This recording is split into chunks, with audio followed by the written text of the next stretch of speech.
Yo, what is going on everybody? Shri Kanase here. So how does the Google Ads algorithm work? I'm a very big believer in building a strong foundation before you start putting the layers on top of the base. And in this case, when it comes to Shopify dropshipping or just e-commerce in general, your base is the skills that you have regarding the advertising platforms that you use. And it doesn't matter whether it's Facebook ads or Google ads, you need to know how to use these platforms correctly so you're not just burning through money. Because let's face it, right now at this moment, about 99% of the people that I'm seeing and those people that hit me up on Instagram ask the most basic questions and have these viewpoints regarding these advertising platforms, which kind of just lets me know that they may not be really that successful with these platforms. So in order to get good results with them, you need to actually understand how they work. So this video is one video you're gonna wanna watch until the end because it covers literally the ins and outs of Google Ads and how it works. But it's no secret that Google Ads is not an easy platform. There are so many different functionalities on the Google Ads dashboard and so many different things that you can do that oftentimes beginners or even people who are kind of experienced sometimes get confused as to what to do and what should be done. But again, as I mentioned, it all comes down to the basic understanding. If you have a solid foundation, you will achieve success with Google Ads, period. But if you focus on the numbers and you don't really take the time to learn about the platform, you may struggle a lot. But without wasting any more time, let's just jump right into it. So the first step to understanding how the Google Ads algorithm really works is to smash that like button for the YouTube algorithm. Just kidding, but hopefully you do that anyways. But before we start talking about the algorithm itself, I want to go ahead and start talking about the basics of Google Ads. Exactly what is Google Ads and how does it work? And I'm going to be comparing Google Ads with Facebook often, but Google Ads is basically a search-based platform. This is a platform where the Google Ads segment is attached to google.com, meaning people directly search for products on Google and then your Google Ads pop up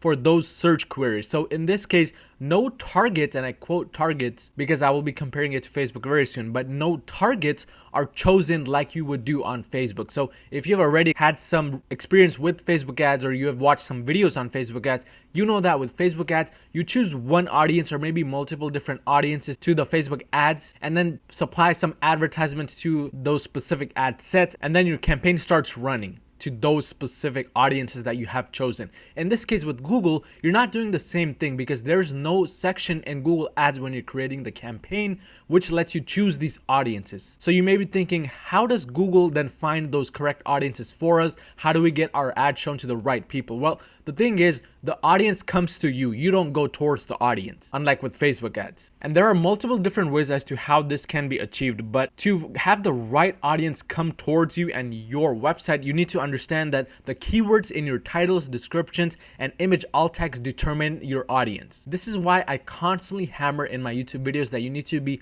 doing proper SEO optimization, and some people don't even pay attention to what I say. But let me ask you one question. If you plan on using Google Ads or you already have Google Ads campaign running, if your products are not properly SEO optimized, what makes you think that Google will be able to do its job effectively of finding the right audience for your products so that you actually get sales and profit from your campaigns? Literally with Google shopping ads or just Google Ads in general, there is no other way to find good success without doing proper SEO optimization, because these keywords, whatever you use in your titles, in your descriptions, in your image alt tags, they basically act as the audiences that you choose for Facebook ad. With the audiences on Facebook, you basically choose them and then Facebook targets to those people only. With Google, whatever keywords that Google crawls through on your website associates those keywords to the product that you're selling. And when it makes that connection, what happens is Google starts showing up for those specific search terms which people are searching for on Google, which are related to the product that you're selling. That may sound kind of confusing, but just understand that without the proper SEO optimization in your descriptions and titles, you will not be shown for the right search terms, which means you will have a bad audience, so you can't get sales that way. But another thing I would like to say about this is that you want to think of this as basically competing for search terms. You aren't necessarily competing for the products. Sure, products play a very, very important role when it comes to Google. But more than that, the search terms play the biggest role. Because let's say, for example, you're selling a spaceship on your website which takes people all the way to Mars and Jupiter and so on. If nobody on Google is searching for the search term spaceship or anything related to a spaceship and nobody has any buying intention, your spaceship is going to rot on your website for years to come. So that is why it is so important to compete aggressively with search terms and think of this as a search-based platform from the beginning, so that you put more of the attention towards the search terms and the SEO optimization that you do on your website rather than the products itself, because without proper SEO optimization or using the right search terms, your products will just not sell. But again, as I mentioned, the products also play a very, very important role. It needs to have demand. It needs to be useful to the person in order for the person to even consider buying that product. And that's where proper product research methods come into play. This video is not on proper product research methods because I already made a video on that. The link should have popped up in the top right of your screen. Watch that video after this one. But when it comes to Google Ads, to compete with the search terms that people are searching on Google, you need to supply a specific bid amount to Google. And this bid amount determines whether you rank for that specific search term or not. And one thing about bids is that each search term on Google for every different product has a different amount of bid. Some search terms for the same exact product, people may be bidding as low as 5 cents. For other search terms for that same exact product, people could be bidding as high as $1.50. So the bid ranges fluctuate based on the keyword and the popularity of that keyword. That's one thing to keep in mind when searching for these search terms. And that is why it is so important to have a competitive bid. I'm going to be talking more about how your auctions are basically shown very, very shortly. But before that, I want to show you an image which illustrates how the algorithm works with Google. So here we have an image with 4 different advertisers. The first advertiser is Bob, second one is Jane, third one is Sue, and fourth one is Tom. All of these 4 individuals are trying to compete for the same exact keywords and trying to sell a very, very similar product. But here are the differences. Advertiser number 1, Bob, has set his max bid limit for his general testing campaign at $4, but Jane has set it at $3. Sue has set it at $2, and Tom is the cheapest one. He has set it at $1 because he doesn't believe in investing money to make more money. So based on the bids that these individuals have set, there are different factors which are determined when it comes to the auction, and all these specific factors are part of the auction. So the first one is quality score, and the second and most important one is the ad rank. The third one is, of course, the max bid, which I'll be talking about very soon. But I want to give you guys a formula with this photo. So the formula is that your ad rank is determined by the max CPC that you have set for your campaign multiplied by the quality score that you have. So this one right here. These 2 sections are basically multiplied together to give Google the ad rank. And ad rank is basically the rank at which your products are shown. So there are specific different ad ranks available right now. So let's go ahead and go on over each one. So Sue ranked number 1 for the specific product, meaning she ranked at the very beginning of the Google shopping ads. Number 2 was Jane over here, and number 3 was Tom. As you can see, Bob, who had the highest bid, did not rank at all. And this is one of the biggest misconceptions a lot of people have with Google, which is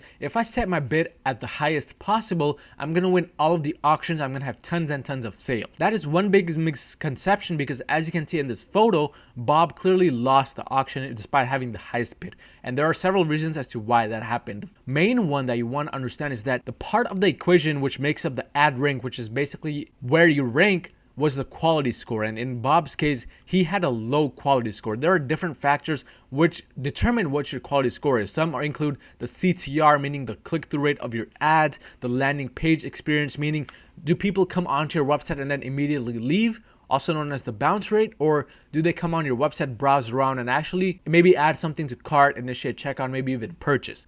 Basically, what kind of experience are they having on your website? And the third main important thing is how relevant are your ads to what the people are searching. This goes back up to the right audience. This is why it's so important to do proper SEO optimization, because if the right audience does not come onto your website, you're going to have very, very low relevance score. That means that you're going to have a high bounce rate. Your CTR will also be low because of these 2 factors, and that is negatively going to affect your quality score. So as you can see, all of these factors are interlinked with each other. You can't have one and leave out the other. You need to have all of these working together to give you the best possible results with your ads. But basically, the ad rank is determined again by the quality score multiplied by back CPC. Bob had a very, very high bid, so he was good over there, but his quality score was very low. Maybe his CTR was less than 1%. Maybe his landing page experience was bad because there were too many pop-ups. The bounce rate was super high because maybe even the website's page speed was slow. Or maybe the product that Bob was trying to sell is not relevant to what people were searching. So this led him to have a low quality score, which basically led to a low impact on the ad rank, and his ad was not shown, as you can see. On the other hand, Jane had a $3 max bid, but her quality score was high. So that's a good sign. But her impact was still low because maybe there were some issues on her website which were causing the conversion rate to be at its best, meaning 2%, 3%, 4%. And that is why she ranked number 2. Sue over here got away with a $2 max CPC. She had half of the max CPC as Bob, so she was spending half of the money, but her quality score was high. The impact she had on the ad rank was high as well, because she was giving customers a very, very good landing page experience. Her website was highly optimized for conversions. Her price point was correct. She was doing as much as she could correctly, and that resulted in her ranking number 1. But finally, there's Tom. Tom had the lowest CPC bid limit, and his quality score was medium. It wasn't the best, but it wasn't bad either, like Bob. And his impact on the ad rank was also medium, so it was alright, which is why he ended up number 3. So as you can see, your quality score and your ad ranks determine literally everything of how much you find success with Google Ads. So just bidding high is not everything with Google. You need to have all these other factors in consideration. And as I said, ad rank is number 1, and that is determined by the max CPC multiplied by the quality score. Again, you need to have a good quality score.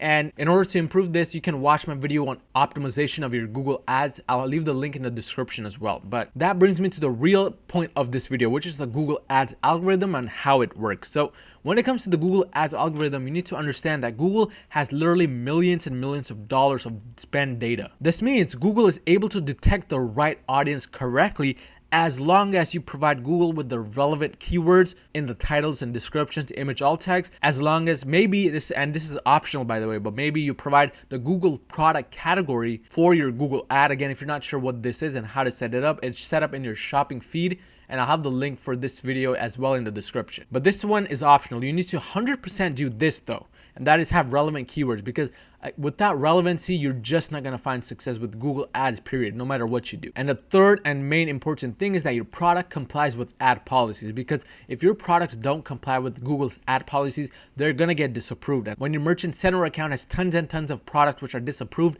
believe it or not, that negatively affects your results with Google Ads. So you'll end up spending a lot of money unnecessarily that way as well. But going back to the comparison between Facebook and Google, you want to understand that Google basically works like a CBO when you compare it to Facebook. On Facebook ads, if you run one CBO with 5 ad sets, what happens is the CBO automatically allocates a certain amount of budget to a few specific ad sets which are performing the best. The other ad sets which are maybe not doing that well are not allocated the budget. Google works in the same way. So more budget is allocated to products which are getting the most impressions, clicks, sales. So what happens is a lot of people complain about this as well. But they notice that only a few products in their account are getting the most amount of sales, clicks, and spent. The other products are 0 impressions. They're not getting any results at all for those products. And this is very common because, again, Google works like a CBO. It determines which product to spend most of the money on because it has enough data to determine that, and there's enough search volume for that. And you want to understand, unlike Facebook, Google is built towards providing positive ROI for their customers, meaning they want you to make money so that you can continue using their platform. And they believe in the slogan, earn more, spend more. The more they make their customers earn, meaning us, the more we will spend with them. And this is sometimes not true with Facebook because a lot of people struggle a lot with Facebook. With Google, I've seen that there's a lot more consistency with results and positive ROI as well. But it does require work, as you guys can see, and it does require that you understand the basic foundation of Google Ads, which is this photo right here. If you understand this, you will know how to kill it with Google. But if you found any type of value in this video, smash that like button and smash that subscribe button, and I'll see you guys next time.